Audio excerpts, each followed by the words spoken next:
बिस्मिल्लाहिर्रहमानिर्रहीम। अस्सलाम वालेकुम। 9th class. आज हम यूनिट नंबर 5 ग्रेविटेशन की एक्सरसाइज स्टार्ट कर रहे हैं। Question number 1 is MCQ। Open your books and read the statement of MCQ number 1 and the statement is earth gravitational force of attraction vanishes at. Answers मैंने यहाँ पे लिख दिए हैं। तो options are 6400 kilometre, infinity 42,300 kilometre and 1000 kilometre. Correct answer is infinity. Infinity means infinite distance है, ये मैयर नहीं किया जा सकता। तो कुछ क्वेश्चन स्टूडेंट्स के माइंड में क्वेश्चन राइज होता है कि 6400 kilometre is the radius of the अर्थ, तो इसकी फोर्स ऑफ अट्रैक्शन यहाँ पे इसके इक्वल होनी चाहिए। लेकिन हमने पूरे चैप्टर में पढ़ा है कि अर्थ की एक फील्ड है जिसके अराउंड जो है वो अगर कोई ऑब्जेक्ट आ जाता है तो उस पर फोर्स ऑफ ग्रेविटी एक्ट करती है। तो ये फील्ड जो है वो इन्फिनाइट डिस्टेंस पे है, तो इसलिए इसकी फोर्स ऑफ अट्रैक्शन जो है वो इन्फिनाइट डिस्टेंस पे जाके वैनिश होगी, ख़त्म होगी। Second MCQ is value of G increases with the increase in the mass of the body, increase in altitude, decrease in altitude, none of the above. Mass तो constant रहता है, तो अगर वैल्यू ऑफ G इंक्रीज़ करनी है तो altitude should be decrease. हमने ये question variation of G with respect to altitude पढ़ा है कि इन्वर्सली प्रोपोर्शनल है स्क्वायर ऑफ द एल्टीट्यूड। तो अगर एल्टीट्यूड डिक्रीज़ होगा तो वैल्यू ऑफ G इंक्रीज़ होगी। Clear. And the MCQ number 3 is the value of G at a height 1 earth radius above the surface of the earth. कि G की value क्या होगी अगर हम एल्टीट्यूड जो है वो 1 अर्थ रेडियस जितना ले, तो वो 1/4 टाइम्स हो जाएगी।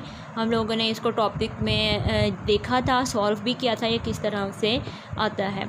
ठीक है। उसके बाद नेक्स्ट है 4, the value of G on moon surface is 1.6 metre per second square. What will be the weight of the object 100 kilogram on the surface of the moon. के सरफेस ऑफ मून पे अगर G की value जो है वो 1.6 metre पर second square हो तो 100 किलोग्राम कोई भी ऑब्जेक्ट है उसका वेट कितना होगा। तो इसके लिए हम एक फार्मूला यूज़ करेंगे, W = mg। वैल्यूज पुट करेंगे तो आंसर इज़ 160 न्यूटन आ जाएगा। ठीक है। MCQ number 5 is the altitude of geostationary orbit in communication satellites are launched above the surface of the earth. Option है उसमें से करेक्ट आंसर इज़ 42,300 किलोमीटर। ये side box में इंफॉर्मेशन गिवन है तो वहाँ से MCQ है। Last MCQ is the orbital speed of a low orbit satellite is 8000 metre per second. Answer is correct है। ये हम लोगों ने लास्ट टॉपिक जो पढ़ा था उसके बिल्कुल एंड में था, वो किलोमीटर्स में थी। वहाँ पे था 8 किलोमीटर पर सेकेंड और 29,000 किलोमीटर पर आवर। तो MCQ में ऑप्शन कोई भी हो सकते हैं। है ये लो ऑर्बिट सेटेलाइट की ही स्पीड, तो 8000 मीटर पर सेकेंड, 8 किलोमीटर पर सेकेंड और 29,000 किलोमीटर पर आवर। ठीक है। कोई भी ऑप्शन होगा आपने इन तीनों में से वो ठीक होंगे। यूनिट्स जो हैं उनको आपने नोटिस करना है कि यूनिट कौन सा मेंशन है, यूनिट के लिहाज से फिर आपने करेक्ट ऑप्शन को टिक करना है। क्लियर। तो ये MCQ थे। अब नेक्स्ट जो है वो शॉर्ट क्वेश्चन नंबर 5.2 भी हम कर चुके हैं। What is meant by the force of gravitation. 5.2 short question भी हो चुका है। 5.3 मैं बताती हूँ कैसे करते हैं, करना है। इसका आंसर क्या है। 5.4 जो है वो भी हमने किया, फील्ड फोर्स, ये भी हो चुका है। उसके बाद आपके पास 5.7 भी हो चुका है।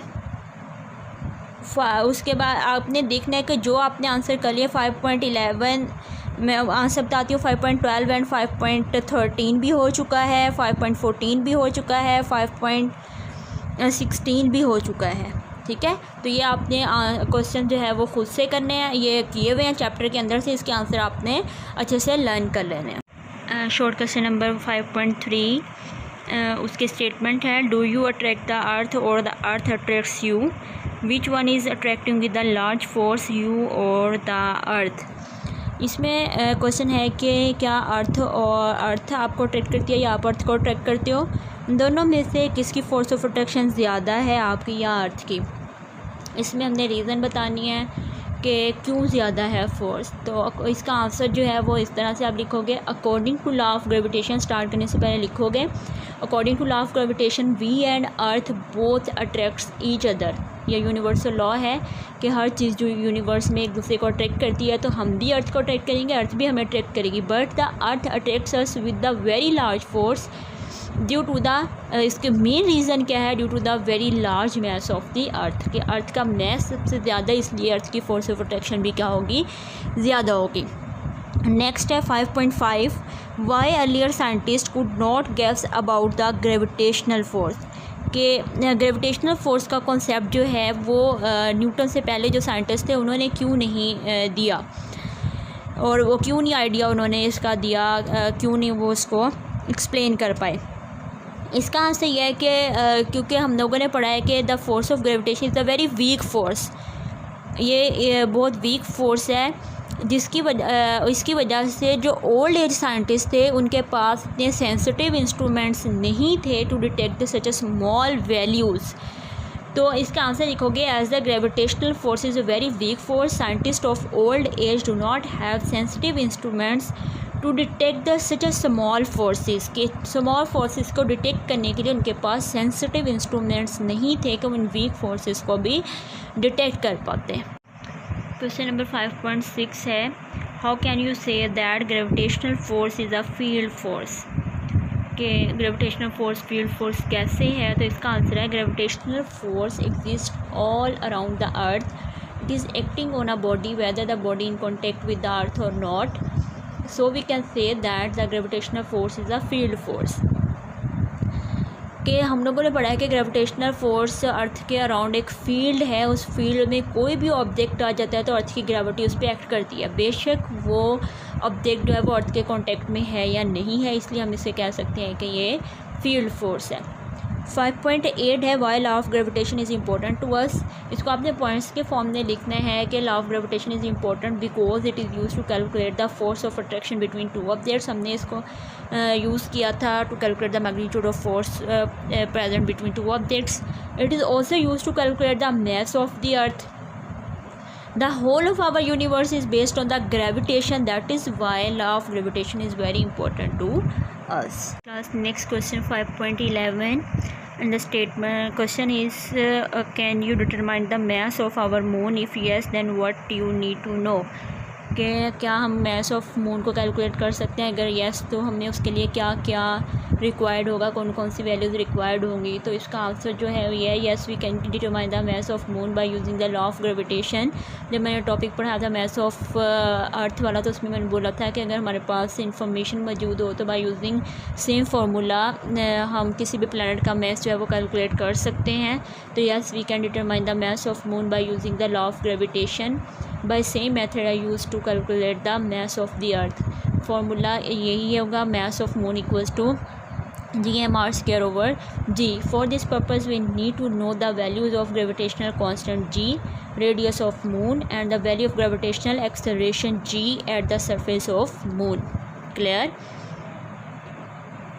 ये इसका आंसर था।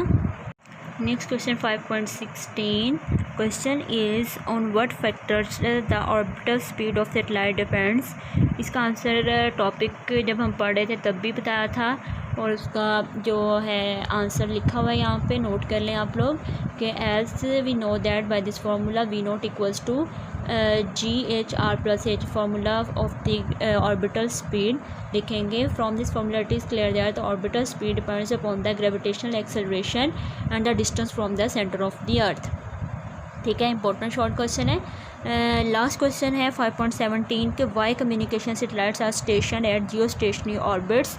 इन ऑर्बिट्स में हमने डिटेल में डिस्कस किया था कि क्यों स्टेशनरी, आंसर देख लें आप लोग। Geostationary satellites take 24 hours to complete one revolution around the earth, as earth also complete its rotation about its axis in 24 hours, and these communication satellites appears to be station with respect to the earth.